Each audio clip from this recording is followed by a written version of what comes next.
Assalamualaikum warahmatullahi wabarakatuh.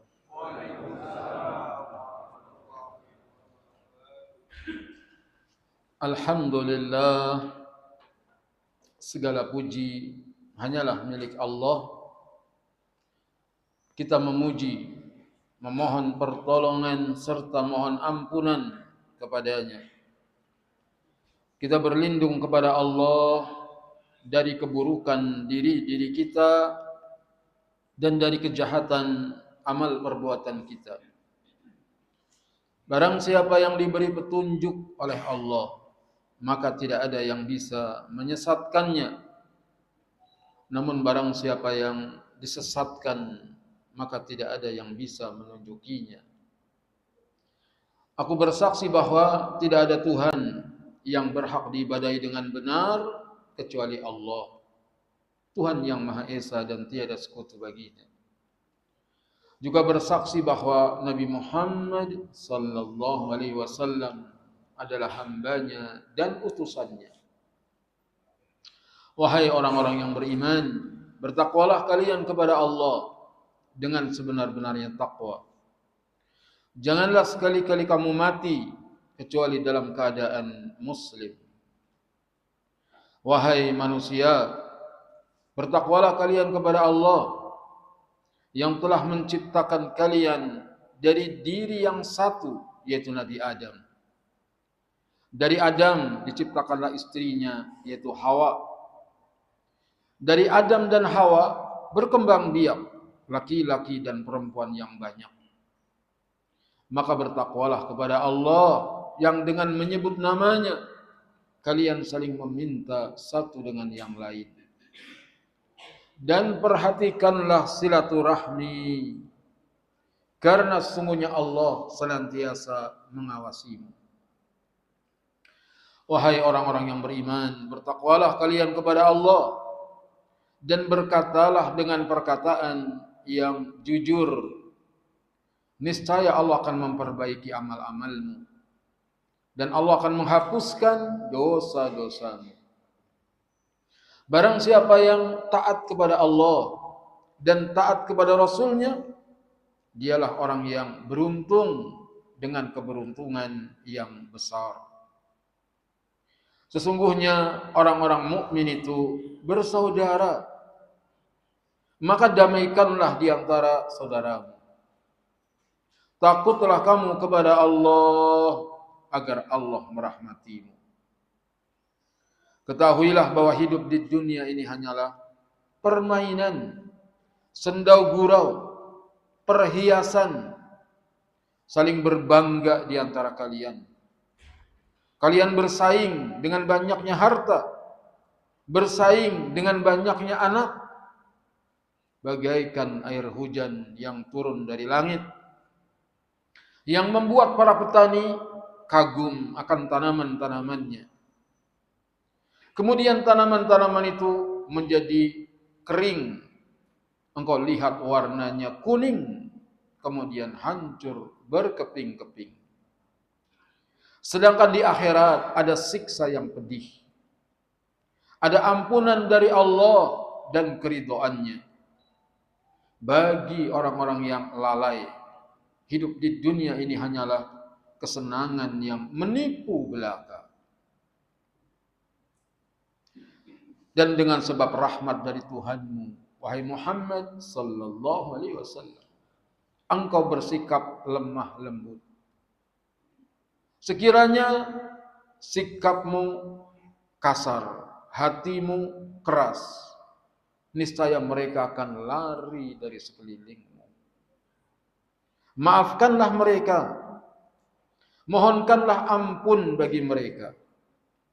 Ajak mereka musyawarah dalam urusan itu. Apabila engkau bertekad untuk mengerjakan sesuatu, maka bertawakallah kepada Allah. Sesungguhnya Allah mencintai orang-orang yang bertawakal.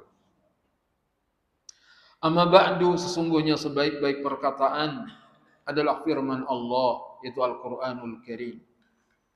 Sebaik-baik petunjuk adalah petunjuk Nabi Muhammad sallallahu alaihi wasallam. Adapun sejelek-jelek perkara dalam agama adalah perkara-perkara yang baru. Semua perkara-perkara yang baru yang ditambah-tambahkan ke dalam agama namanya bid'ah. Semua bid'ah itu menyesatkan dan kesesatan itu tempatnya di neraka. Jamaah maghrib rahimakumullah, apa kabar? Alhamdulillah masih hidup. Alhamdulillah masih hidup. Dengan hidup kita bisa menambah kebaikan-kebaikan. Kalau sudah meninggal tadi siang, nggak bisa kita sholat maghrib malam ini. Maka bersyukurlah masih hidup. Alhamdulillahilladzi ahyana ba'dama amatana wa ilaihin. Segala puji bagi Allah yang telah menghidupkan kami setelah mewafatkan kami, dan kepadanya lah kita akan kembali. Jadi jangan kira hidup ini bukan nikmat, bahkan pun nikmat terbesar yang harus kita bersyukur. Semoga kita sehat dan bahagia, panjang umur untuk ibadah, banyak duit dan berkah. Kok yang ini kenceng ya?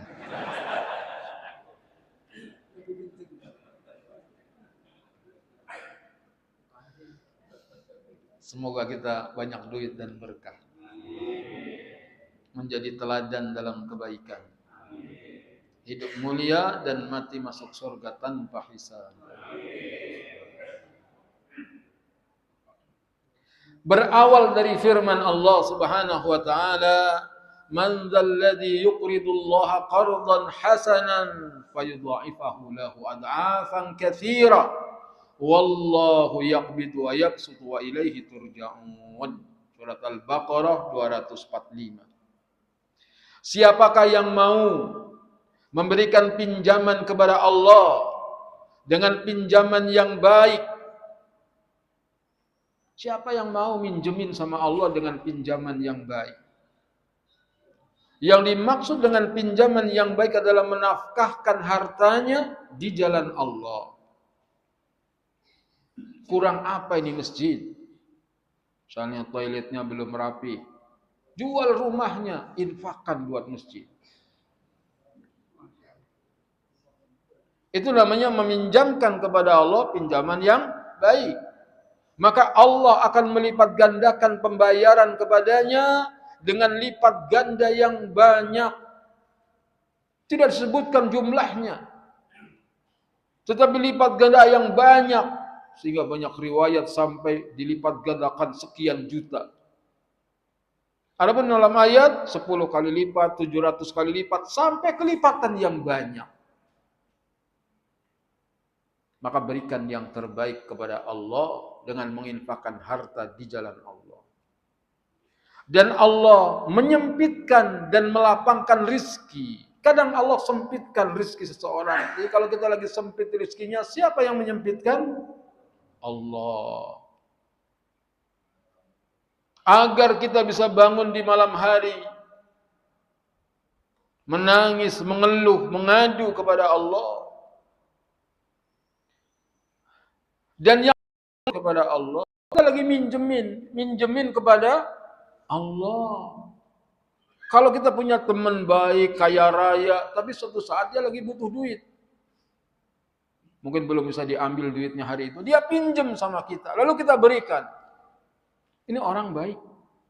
Kira-kira dibalikin apa enggak pinjamannya? Dibalikin. Kira-kira balikinnya pas atau dilebihkan? Lebihkan, namanya orang baik. Kalau orang pelit, nggak boleh lebih, riba itu. Riba itu kalau ada perjanjian sebelumnya. Kalau antum pinjam sama saya misalnya 100 juta, lalu balikin antum 1 miliar. Loh, kok ini banyak? Nggak apa-apa Ustaz. Biar Ustaz sering ngaji ke sini. Ngarep banget ya.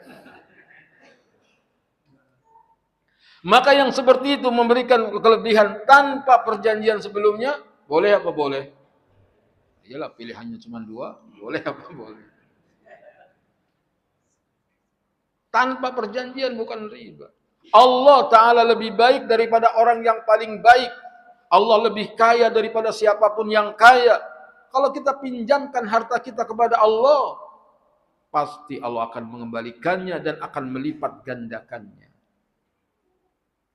Dan Allah menjanjikan baginya balasan berlipat ganda yang melimpah. Sebagaimana Allah berfirman, "Matsalul ladzina yunfiquna amwalahum fi sabilillah kamathali habbatin ambatat sab'a sanabila fi kulli sumbulatin mi'atu habbah wallahu yudha'ifu liman yasha' wallahu wasi'un alim." Perumpamaan nafkah yang dikeluarkan oleh orang-orang yang menafkahkan hartanya di jalan Allah adalah serupa dengan sebutir benih yang menumbuhkan 7 bulir, tiap-tiap bulir 100 biji. Allah melipat gandakan ganjaran bagi siapa yang Dia kehendaki, dan Allah maha luas karunia-Nya lagi maha mengetahui. Allah janji, wallahu la yukhliful mi'ad. Allah tidak pernah ingkar janji. Ketika penghalang terbesar untuk berinfak adalah takut kemiskinan, Allah Azza wa Jalla mengabarkan bahwa kekayaan dan kemiskinan itu berada di tangan Allah. Orang ngapa sih nggak mau jual rumahnya buat sedekah? Kenapa nggak mau dijual rumahnya buat sedekah? Kenapa Ustaz, udah banyak yang jual nggak laku-laku? Di mana-mana rumah dijual. Yang dijual rumahnya maksudnya yang rumahnya ada 3, ada 4. Kalau cuma 1 ya jangan dijual dulu. Nanti ngontrak. Yang berlebih hartanya. Orang nggak mau infak itu penyebabnya takut miskin. Maka Allah Subhanahu wa ta'ala berikan kabar gembira. Wallahu yaqbidu wa yabsutu wa ilaihi turja'un. Allah yang menyempitkan dan melapangkan, kepadanya lah kamu akan dikembalikan. Jadi kaya miskin bukan karena infak. Allah yang menyempitkan, Allah yang melapangkan.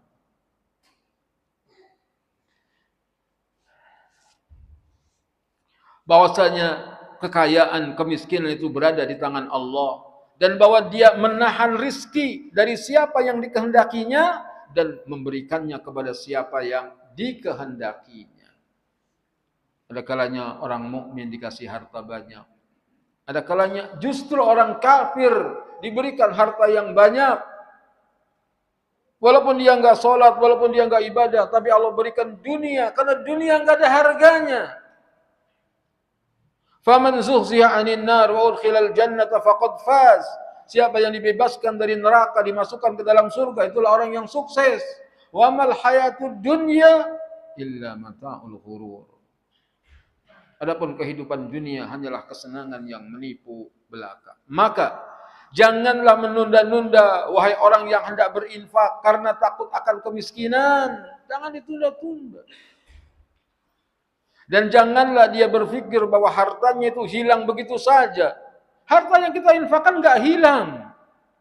Disimpan di sisi Allah. Maka orang pada bingung mau nyimpen duit di mana. Itu di bank nanti inflasi, mau di bawah bantal sakit lehernya kalau kebanyakan. Mau di mana nyimpen uang? Taruh di kotak amal yang lewat itu. Hartamu kasih itu di kotak amal yang lewat. Jangan kotak amal lewat malah istighfar. Astagfirullah. Pura-pura ngantuk. Gitu kotak alamat lewat, udah alhamdulillah. Jadi kalau kita pengen terjaga, harta kita tidak hilang, infakkan di jalan Allah. Jangan berpikir bahwa hartanya itu hilang begitu saja.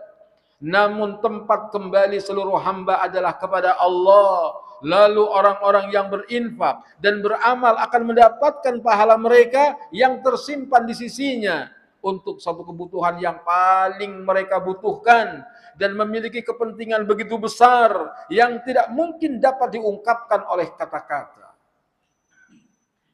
Kita bikin rumah yang megah, yang nyaman, yang dingin. Itu cuma dingin sebentar di dunia.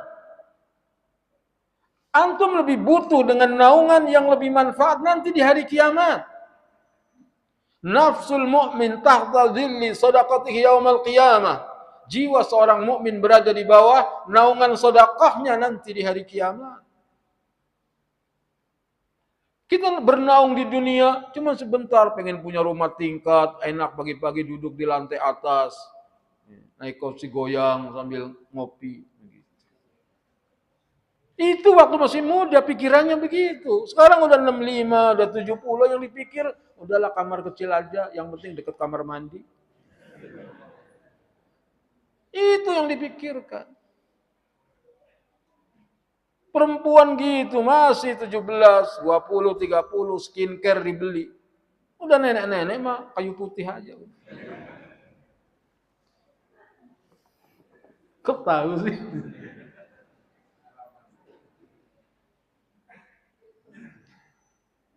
Maksud dari pinjaman yang baik adalah perkara yang menyatukan segala sifat dan ciri kebajikan dari niat yang saleh, niat yang baik, kelapangan dada. Jadi ketika ngasih itu dengan hati yang lapang, infak yang baik. Dan tepat sasaran. Dan orang yang berinfak itu tidak mengiringinya dengan mengungkit-ungkit dan tidak pula perkataan yang menyakitkan. Ikhlas karena Allah, memberikannya juga dengan senang. Antum ngasih infak sama istri juga, hendaknya yang baik. Baru ini mah yang bisa saya berikan. Nah, cuma 15 juta sebulan mah. Ya, contoh kan yang enak. Jangan contoh doang aja, cuman kasih yang banyak. Dengan tidak sombong, baru ini yang bisa saya berikan. Doakan biar saya bisa lebih banyak lagi bisa memberikan. Begitu. Jangan udah ngasih sedikit, sombong. Kurang apa sih? Ya Allah, suami sombong udah ngasih dikit, galak lagi. Jangan kita ngasih dikit. Gak bisa ngasih duit yang banyak, minimal senyum. Yang ramah, yang baik sama keluarga. Itu termasuk bagian daripada infak kepada keluarga. Berbuat baik kepada mereka. Semoga kita menjadi suami-suami yang saleh. Semoga istri-istri kita juga salehah. Syukur-syukur salehah, salehah, salehah.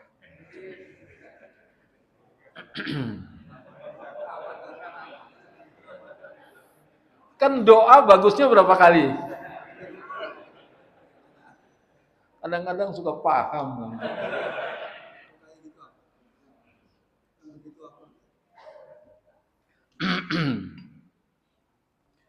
Jadi berikan yang terbaik untuk Allah. Jangan kita bakhil, jangan kita pelit.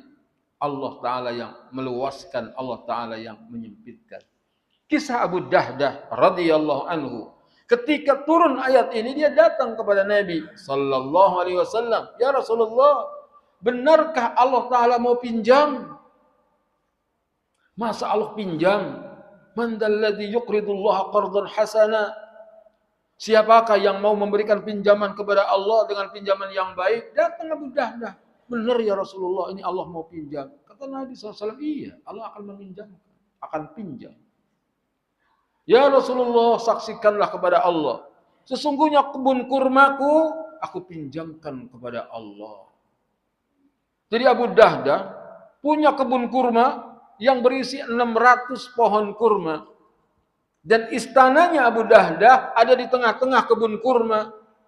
Dan di istana itu tinggal istrinya dan anak-anaknya. Begitu turun ayat ini, man dzalladzi yuqridullaha qardan hasana, dia langsung datangi Nabi SAW. Aku pinjamkan hartaku untuk Allah. Bagi-bagikanlah ya Rasulullah sesuai dengan apa yang Allah kehendaki. Wah, aku sudah dengar apa yang kamu ucapkan. Lalu Abu Dahdah pulang dan memanggil istrinya.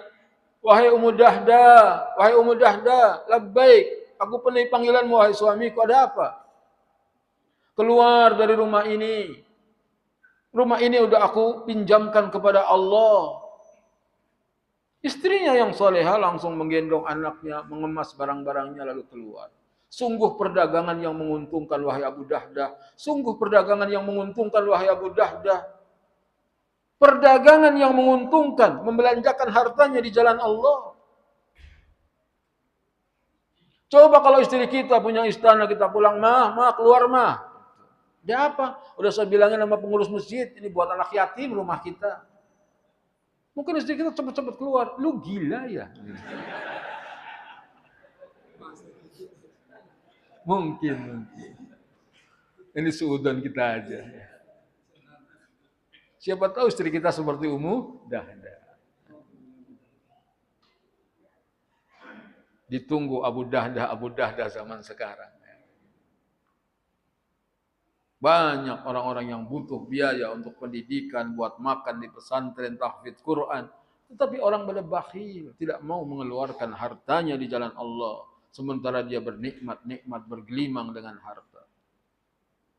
Jadilah seperti Abu Dahdah. Ayat yang lain, Allah Subhanahu wa taala berfirman dalam surat Ali Imran ayat yang ke-92.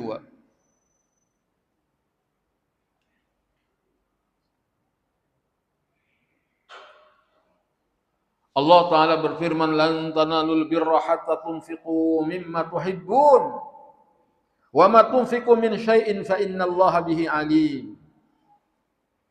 Kamu sekali-kali tidak sampai kepada kebajikan yang sempurna sebelum kamu menafkahkan sebagian dari harta yang kamu cintai. Jadi kalau ingin kita mendapatkan sedekah yang sempurna, yang kita sedekahkan yang kita cintai. Setandan pisang, yang paling atas gede, yang paling bawah kecil.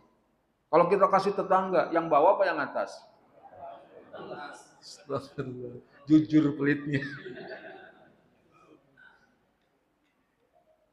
Hendaknya kita berikan yang paling kita cintai, bukan dompet ada 100.000, ada 50, ada 20, ada 10. Yang disedekahkan yang mana?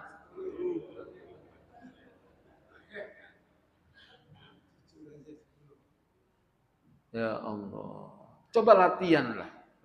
Kita lihat yang paling saya cintai yang 100.000. Coba keluarin, masukin yang 100.000. Mengamalkan ayat ini. Kamu sekali-kali tidak sampai kepada kebajikan yang sempurna sebelum kamu menafkahkan sebagian harta yang kamu cintai. Dan apa saja yang kamu nafkahkan, walaupun yang 10.000, maka sungguhnya Allah mengetahuinya, yakni Allah akan membalasnya. Yang 10.000 juga dibalas. Yang 2.000 dibalas apa enggak? Panas juga.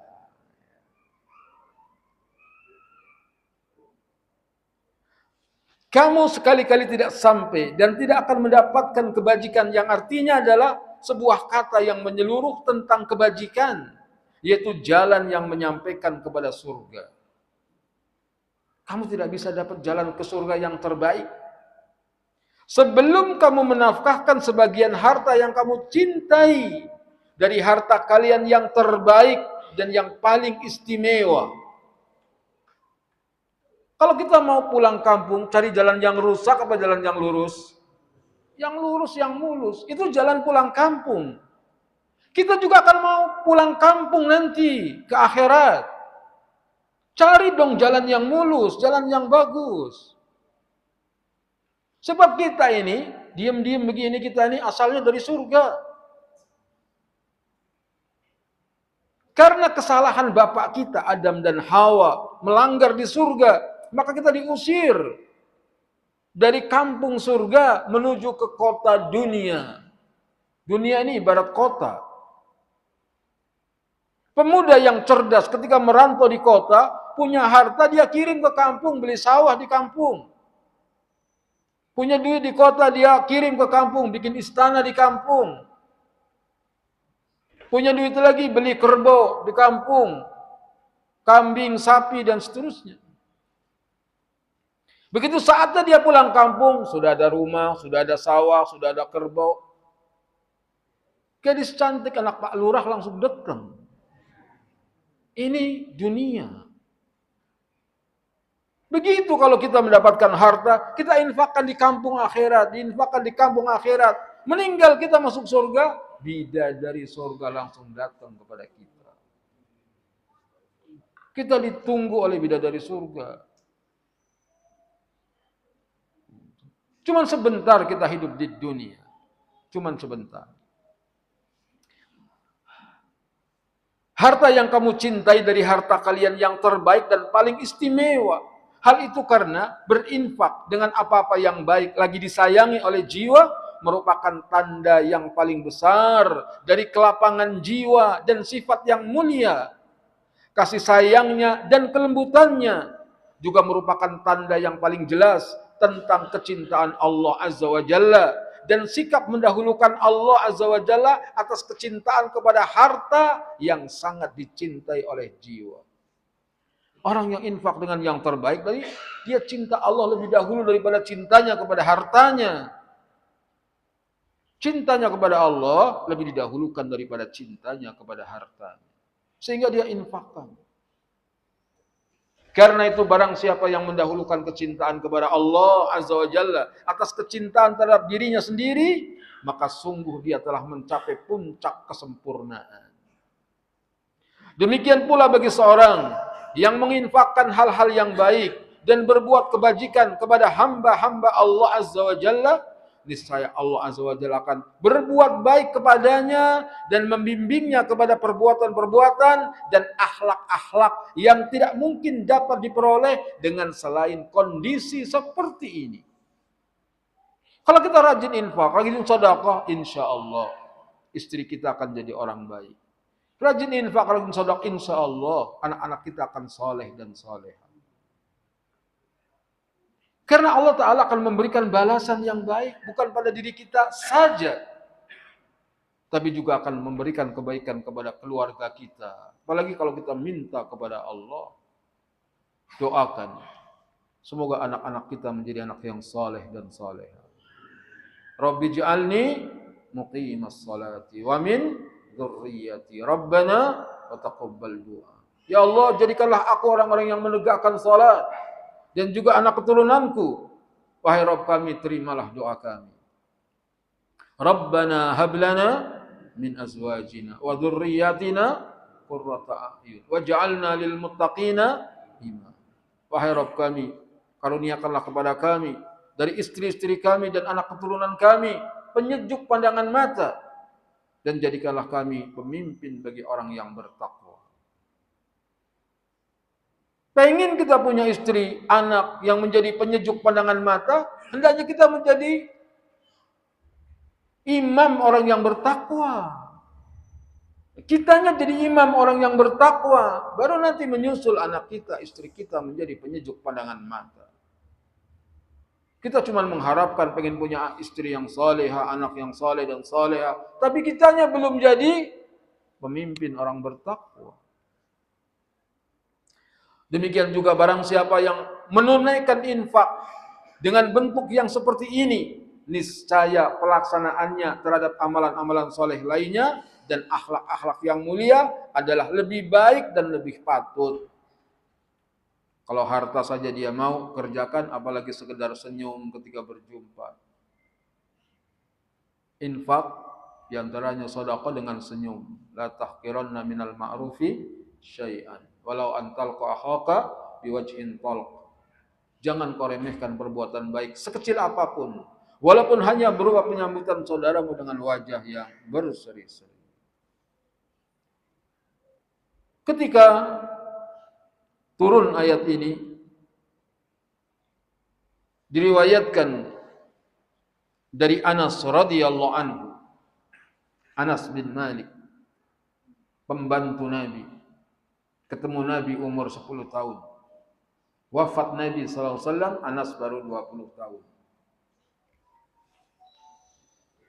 Anas berkata, "Kana Abu Talhah radhiyallahu anhu aktsar al-ansari bil Madinati malan min nahlin." Adalah Abu Talhah, seorang sahabat Ansor yang paling banyak hartanya berupa kebun kurma. Abu Talha adalah bapak tirinya Anas. Sehingga dia cerita tentang bapak tirinya. Karena bapaknya Anas namanya siapa? Malik. Makanya Anas bin Malik. Masih kecil, balita, Anas diajarin la ilaha illallah, la ilaha sama ibunya. Ibunya namanya Humaisah. Panggilannya Ummu Sulaim. Wanita cantik, cerdas. Diajarin anaknya la ilaha illallah. Suaminya Malik marah. Kenapa kamu murtadkan anakku? Murtad dari agama nenek moyang. Kata Ummu Sulaim, aku tidak memurtadkannya, tapi aku mengembalikannya kepada Islam. Bertengkarlah Ummu Sulaim dengan Malik suaminya. Begitu bertengkar, Malik keluar, pergi.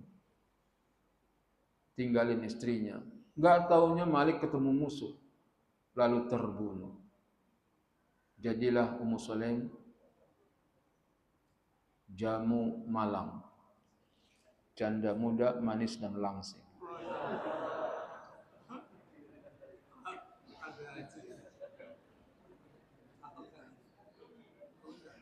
Jangan itu yang diingat. Ingat itu sekedar ini.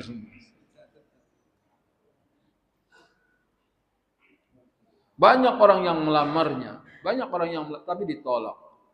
Sedangkan Abu Talha laki-laki yang kaya, ganteng, dermawan. Dia melamar Ummu Sulaim, dia pede aja, nggak mungkin ditolak. Coba ibu-ibu dilamar, laki-laki ganteng, kaya, dermawan, putih, tinggi, biru matanya. Tolak apa terima, Bu?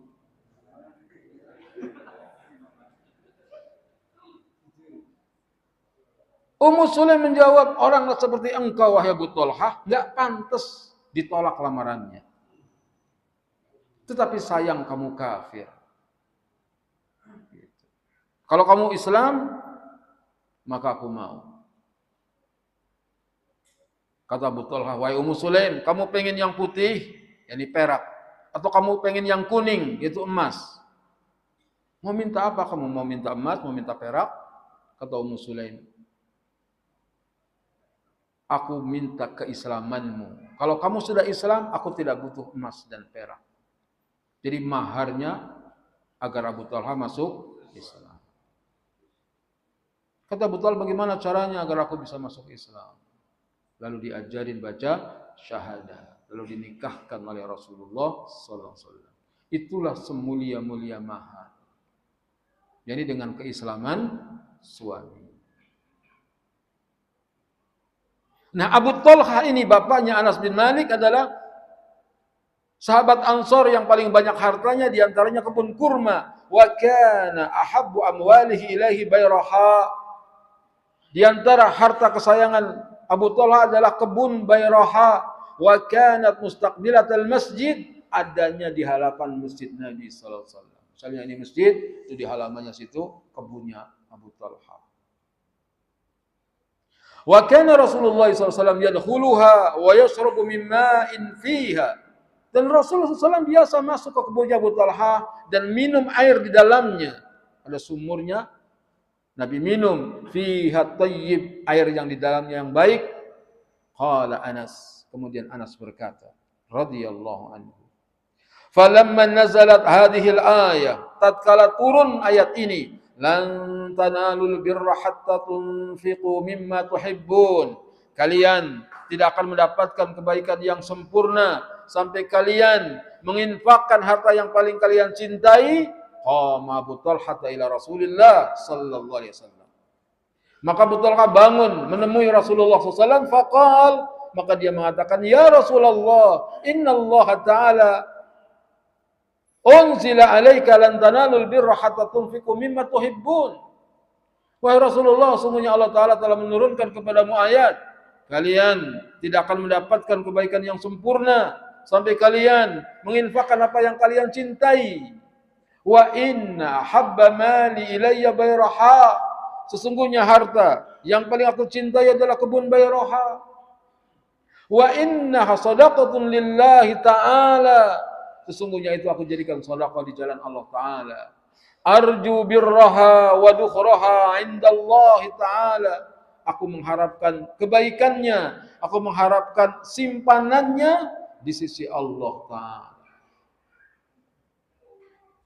Sama seperti Abu Dahdah tadi. Kalau Abu Dahdah surat Al-Baqarah 245, kalau Abu Talha Ali Imran 92. Adakah orang-orang yang hatinya tergerak seperti itu? Apabila mendengar ayat Al-Quran, dia paham dan dia amalkan. Maka berlomba-lombalah kita menginfakkan apa yang kita cintai. Masuk azan di Google saya jam 7:09. Di sini lewat berapa? 11. Biasanya yang malas ditunda-tunda. Google saya lewat 9.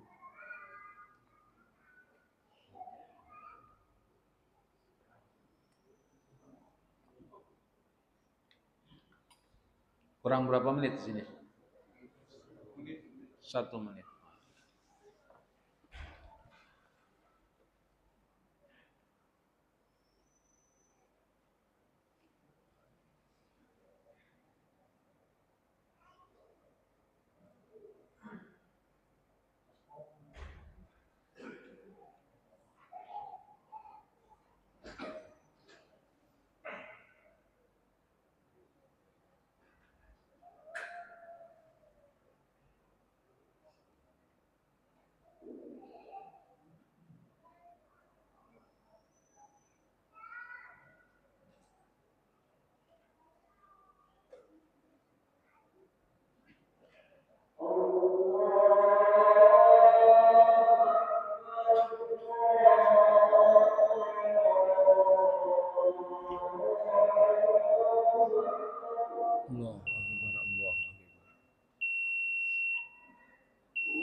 Alhamdulillah wahdah, wassalatu wassalamu ala man la nabiyya ba'dah. Ashhadu an la ilaha illallah wahdahu la syarika lah, wa ashhadu anna Muhammadan abduhu wa rasuluhu amma ba'du. Datang Abu Talhah menemui Nabi sallallahu alaihi wasallam, lalu beliau sedekahkan. Wa inna ahabba mali ilayya bayraha. Sesungguhnya hartaku yang paling aku cintai ya Rasulullah kebun Bayrah. Wa innaha sadaqatun lillahi ta'ala. Sesungguhnya kebun itu aku jadikan sedekah di jalan Allah Ta'ala. Arju birraha, aku mengharapkan kebaikannya. Wa duhraha, simpanannya indallahi Ta'ala, di sisi Allah Ta'ala. Jadi begitu dia menyedekahkan harta, yang dia ingat simpanan nanti di sisi Allah Ta'ala. Sebab di antara 7 golongan yang akan dinaungi oleh Allah di hari kiamat, ketika tidak ada naungan kecuali naungan darinya, wa rajulun tasaddaqa bi sadaqatin fa akhfaha hatta la ta'lamu shimaluhu ma yunfiqu yaminuhu. Orang yang bersedekah dengan menyembunyikan sedekahnya sehingga tangan kiri tidak tahu apa yang disedekahkan oleh tangan kanan. Sedekah di jalan Allah. Jiwa seorang mukmin berada di bawah naungan sedekahnya. Nanti panas sekali di hari kiamat itu. Panas sekali. Matahari 1 mil, manusia berkeringat sesuai dengan dosa-dosanya. Kita butuh naungan. Dan itu bukan sehari 2 hari dunia, tapi 50.000 tahun. Fi yaumin kana miqdaruhu 50 alfasana. Sakti manusia waktu itu disiksa, enggak mati-mati, dijemur di terik matahari. Sangat menderita sekali. Tapi 7 golongan, salah satunya yang rajin sedekah, maka dia dinaungi. Makin banyak sedekahnya, makin luas naungannya. Kalau sedekahnya dikit, mungkin ada payungnya juga. Tapi payung monyet. Kecil gitu. Sedekahnya aja dikit. Maka sedekah yang banyak. Untuk kita, bukan untuk siapa-siapa. Agar kita nanti dinaungi di hari kiamat. Fadha'ha ya Rasulullah haitsu araka Allah. Bagi-bagikan ya Rasulullah sebagaimana yang Allah berikan pemahaman kepadamu. Faqala Rasulullah sallallahu alaihi wasallam. Maka Rasulullah mengatakan, dzalika malun rabih. Wah, ini harta yang beruntung. Dzalika malun rabih. Ini adalah harta yang beruntung. Ada harta yang rugi, ada harta yang beruntung. Wa qad sami'tu ma qulta. Aku sudah dengar apa yang kamu ucapkan. Wa inni ara an taj'alaha fil aqrabin. Dan aku berpendapat, wahai Abu Talhah, bagi-bagikan hartamu kepada kerabat dekatmu. Jadi kalau kita mau sedekah, mau apa, sebelum kita sedekah ke yang jauh, kerabat dekat dulu. Adik kakak kita, paman bibi kita, sepupu kita. Lihat mereka, bantu dulu mereka. Orang-orang terdekat, itu yang Nabi ajarkan kepada Abu Talhah. Faqala Abu Talhah berkata, af'alu ya Rasulullah. Aku akan lakukan ya Rasulullah. Faqasamaha Abu Talhah fi aqaribi. Maka Abu Talhah pun membagi-bagikan kebunnya itu kepada kerabatnya, wa bani ammih, dan anak-anak pamannya. Muttafaqun alaih. Hadis ini disepakati oleh Bukhari dan Muslim. Fadlul infaq min ahsani amwalil abdi wa ahabbuha ila nafsi. Hadis ini menunjukkan keutamaan infak. Dari harta yang paling baik, yang lebih dicintai oleh dirinya. Ada motor, ada sepeda. Yang lebih dicintai apa? NMAX misalnya. sedekahkan di jalan Allah. Sur'atus tijabati sahabati li amrillah.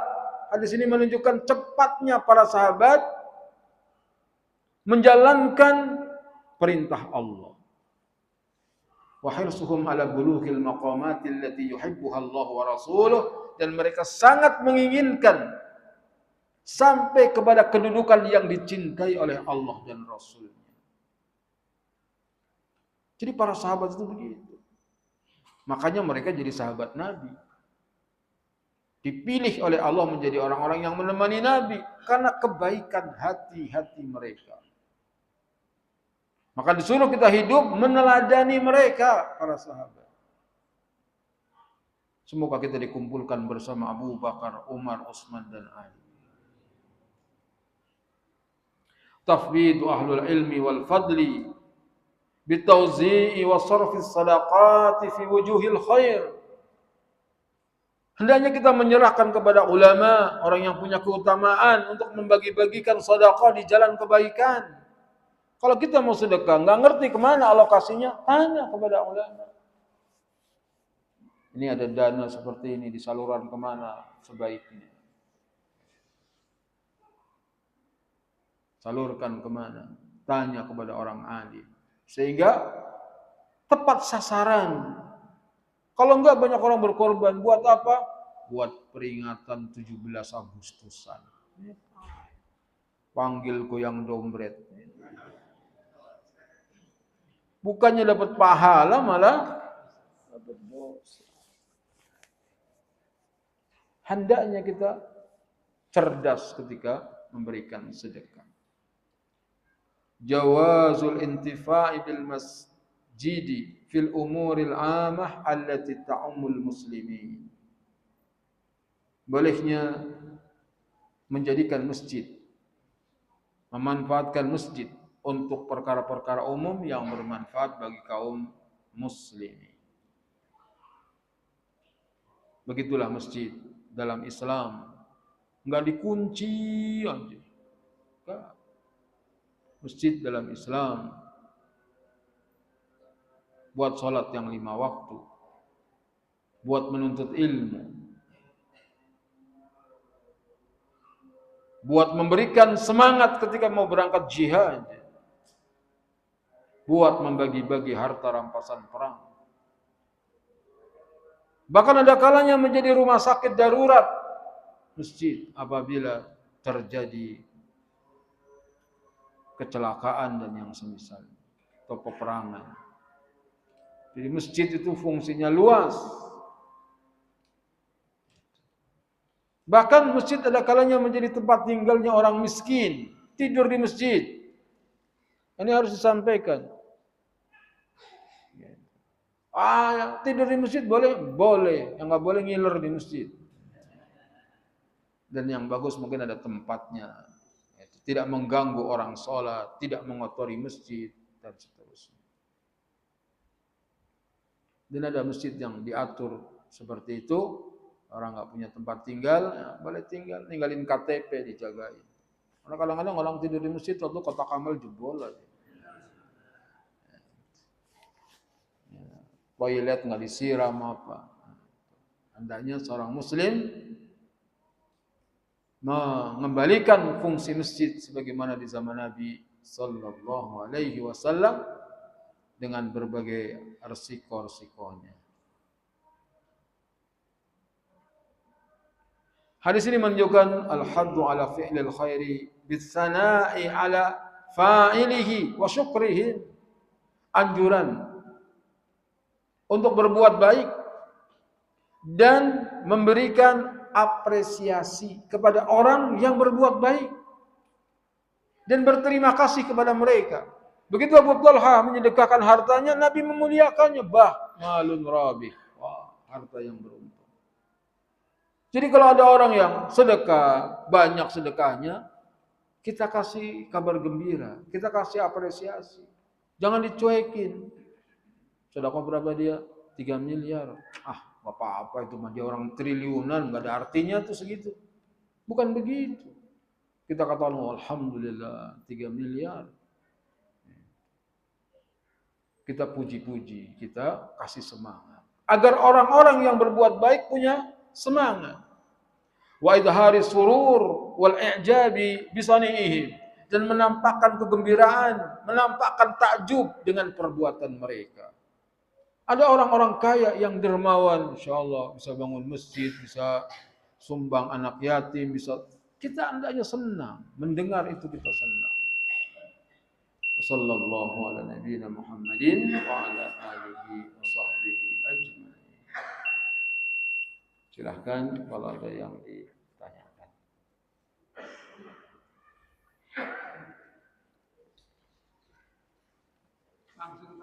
Boleh. Assalamualaikum warahmatullahi wabarakatuh. Assalamualaikum warahmatullahi wabarakatuh. Ini klarifikasi tentang kinayah atau kiasan dari tangan-tangan beramal, tangan kiri sudah melihat. Bagaimana dengan beramal dengan nama hamba Allah saja, tidak perlu sebut bapaknya siapa, anaknya anak bin siapa, bin siapa. Contohlah sekarang sedang ada renovasi tempat wujud, dengan menyebut nama hamba Allah saja cukup. Tidak perlu nama sebut namanya siapa, anak istrinya siapa. Mohon penjelasan. Wa jazakumullah khairan. Wa rajulun tasaddaqa bi sadaqatin fa akhfaha hatta la ta'lamu shimaluhu ma tunfiqu yaminuhu. Orang yang bersedekah dengan menyembunyikan sedekahnya sehingga tangan kiri tidak tahu apa yang disedekahkan oleh tangan kanannya, maksudnya dia sedekah diam-diam, tahu-tahu transfer aja ke masjid. Enggak ada yang tahu kecuali yang pegang rekening. Apakah infak-infak itu perlu dicatat? Perlu. Masukan dari si fulan sekian-sekian.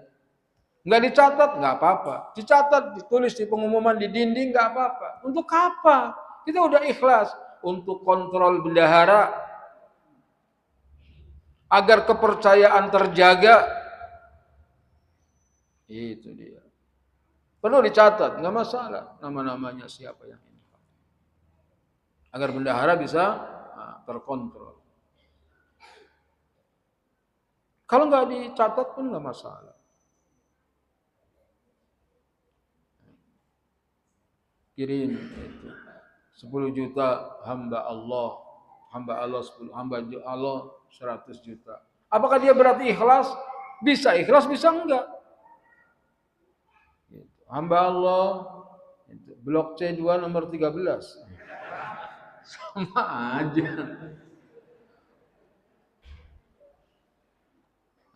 Atau disebut hamba Allah 25 juta. Begitu kita dengar pengumuman, saya. Jadi ikhlas adalah urusan hati, boleh disebutkan bisa jadi ikhlas, tanpa disebutkan bisa jadi lebih ikhlas. Karena sama saja mau disebutkan apa tidak, akan tetapi memang orang yang bersedekah sembunyi-sembunyi lebih utama, lebih menjaga keikhlasan. Tanpa harus menuduh yang disebut namanya berarti enggak ikhlas. Bukan. Ada kalinya buat motivasi. Dia miskin tapi sedekahnya banyak. Tujuannya apa? Biar orang kaya tergerak. Itu namanya termasuk man sanna fil islami sunnatan hasanatan falahu ajruha wa ajru man amila biha. Silahkan. Kalau ada.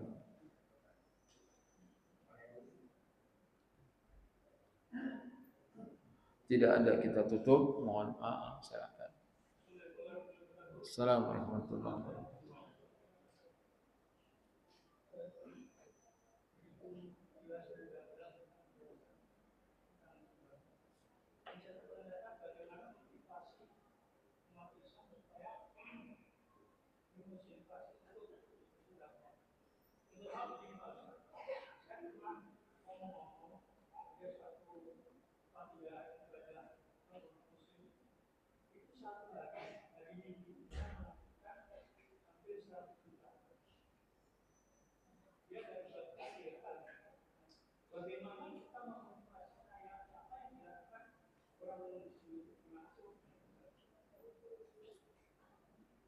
Memotivasi orang agar bersedekah, di antaranya pertama dibacakan ayat-ayat yang menganjurkan sedekah, hadis-hadis yang menganjurkan sedekah. Yang kedua, mengingatkan mereka tentang fananya dunia dan kekalnya akhirat. Yang ketiga, dijemput, yakni sedekah dijemput. Misalnya kita datangi donatur, mengingatkan donatur untuk membantu, tetapi jangan bersifat memaksa. Nabi sallallahu alaihi wasallam hanya mengingatkan saja, dan juga menjelaskan sejelas-jelasnya ruginya orang yang bakhil, dan beruntungnya orang-orang yang dermawan. Innal abrara lafi na'im. Sesungguhnya al-abrar, orang-orang yang berbuat baik, dia berada dalam kenikmatan. Siapa sih al-abrar? Al-abrar di antara tafsirnya diambil dari kata al-barru, artinya daratan. Daratan itu luas. Al-abrar adalah orang yang kebaikannya luas. Kalau dia baca Quran, baca Qurannya banyak. Kalau dia salat, salatnya banyak. Kalau dia puasa, puasanya banyak. Itulah al-abrar. Kalau dia sedekah, sedekahnya juga banyak. Innal abrara lafi na'im. Sesungguhnya al-abrar, orang-orang yang berbuat baik sungguh berada dalam kenikmatan. Dan jangan kamu kira nikmat cuma di akhirat saja. Nikmat itu akan didapatkan ketika kita di dunia. Nikmat itu kita dapatkan di kubur. An-na'im ada juga di akhirat. Ketika menjelaskan tentang kisah Nabi Yusuf alaihi wassalatu wassalam, orang yang berbakti, bertakwa kepada Allah walaupun mengalami penderitaan demi penderitaan. Dari semenjak diceburkan ke dalam sumur, dijual jadi budak, digoda oleh Zulaiha, Yusuf tetap bertakwa kepada Allah Ta'ala, maka Yusuf menjadi Perdana Menteri di Mesir atau Menteri Keuangan di Mesir, menjadi orang yang mulia, sehingga orang-orang yang menzaliminya, yang menjahatinya dari anak-anak Yakub alaihissalam, duduk di hadapan Yusuf, minta maaf sama Yusuf. Itulah takbir dari mimpinya Yusuf. Ada 11 bintang, matahari dan bulan sujud kepadaku. Nah, itu kemuliaan, kebaikan yang dilakukan oleh Yusuf, maka dibalas di dunia menjadi orang yang mulia. Maka orang yang bersedekah bisa terkumpul banyak dana apabila itu dimotivasi dan dikasih ngerti. Di kampung saya, Banyumas. Ada orang Banyumas di sini. Banyunya saja emas.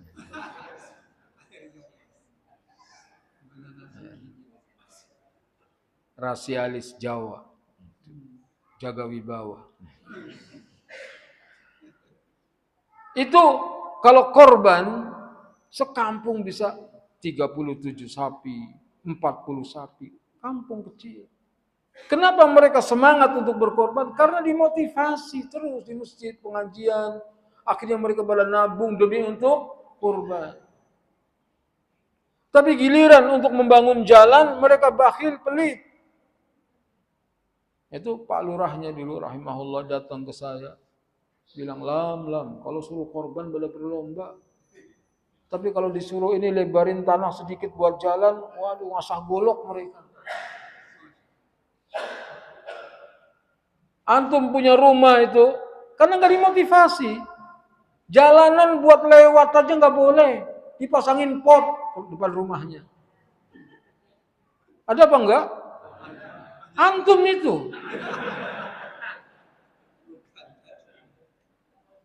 Bongkar itu potnya itu besok loh. Jalan itu buat lewat, bukan buat nanam pohon. Jalan itu buat lewat, bukan buat parkir. Antum punya mobil, nggak mau jebol tembok kamarnya. Akhirnya mobilnya monyong ke jalan. Udah itu dikasih teralis lagi. Ada apa enggak? Mengganggu. Jalan itu buat lewat, bukan buat parkir. Mengganggu itu, nggak boleh. Apa motivasi untuk ini? Ada orang yang terbang di surga dari satu tempat ke tempat yang lain. Karena dia berjalan lalu melewati ada dahan yang mengganggu kaum muslimin, dia bilang, sungguh pohon ini mengganggu kaum muslimin. Maka dia tebang, dia singkirkan. Apa pahalanya? Bebas berkeliaran di surga, terbang di surga. Lihat di kitab Riyadhus Shalihin, di bab bayan kasratul turqil khair. Bab penjelasan mengenai banyaknya jalan-jalan kebaikan. Jadi kalau sering dimotivasi, sering orang tergerak. Maka ada orang yang hafizahullah, itu pohon petainya di pinggir jalan udah condong ke jalan. Condong ke jalan. Pak Lurah mau nebang pohon petai itu nggak berani, orangnya galak. Ketika diingatkan nggak boleh, ini mengganggu, diem aja. Lalu anaknya ambil gergaji, Pak ini mau dipotong nih pohon. Nggak jawab, tapi dibantuin potong. Karena bahaya, mengganggu jalanan. Jadi antum yang nanam-nanam pohon kok di jalan mengganggu orang lewat, jangan kira itu cuman begitu, nggak ada yang protes ini. Nggak ada yang protes, bukan mereka nggak mau protes. Nggak enak berantem sama antum. Kadang-kadang orang merasa berpejabat, merasa berkuasa, seenaknya saja nanam pohon di jalanan. Bagus, jangan kosong itu pohonan, tapi jangan mengganggu jalan. Pasang pot, pasang apa, tidak boleh. Itu diantaranya untuk memotivasi dengan sering dikasih nasihat, dikasih pengarahan yang benar. Yang benar. Dibacakan qala Allah, qala Rasul, insya Allah hati yang keras bisa tembus karena tetesan air yang lembut. Mohon maaf apabila banyak kekurangan. Subhanakallahumma wa bihamdika asyhadu an la ilaha illa anta astaghfiruka wa atubu ilaik. Assalamualaikum warahmatullahi wabarakatuh.